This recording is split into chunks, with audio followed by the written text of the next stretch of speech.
Hello everyone! Today tuturuan ko kayo ng pagluto ng creamy beef with mushroom. So ito po, meron po tayo ditong 500 grams ng beef. Ayan, hugasan na natin yan. And yan, maglalagay tayo ng paminta, ng toyo, and syempre ng bawang. Ayan. So alam niyo naman na siguro ang gagawin natin. Imamarinate natin ito for 30 minutes bago natin lutuin.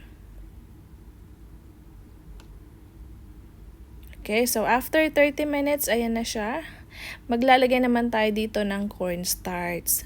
So, ganun din ang gagawin natin. Halu-haluin natin siya hanggang sa ma-well coated na ang lahat ng laman ng beef.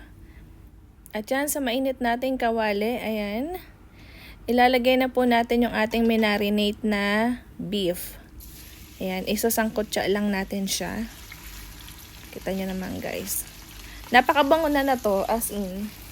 Habang ating sinasangkot siya. Kapag ka medyo nagmantika na yan guys at medyo brown na po yung beef, ayan, kagaya niyan, konti pa. So, kapag ka medyo okay na yan, kagaya niyan, ganyan at medyo ma-brown-brown na, isa-set aside lang natin siya sa pan para magamit naman natin yung mantika. Huwag tayong masyadong maaksaya sa mantika. Charot lang.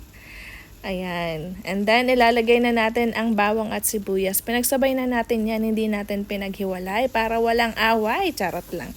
Ayan, gisa-gisa lang natin. Kapag nag-translucent na po ang ating sibuyas, ayan, pwede na nating pagsamahin at igisa ng sabay-sabay. So, nagdagdag ako dito ng konting paminta para medyo naman may anghang ng konti. Ayan. Gisa-gisa lang. And then, maglalagay tayo dito ng tubig. Ka-level lang po ng beef.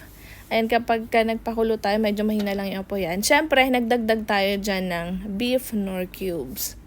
Nor, baka naman, charot lang. Yan, tatakpan natin for 30 minutes hanggang sa lumambot yung baka.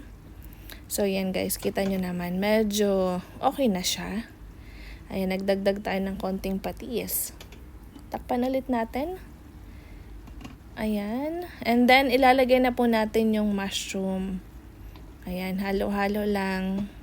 Naku guys, napaka masustansya ng pagkain na to, as in. And, naglagay na rin tayo dito ng cream.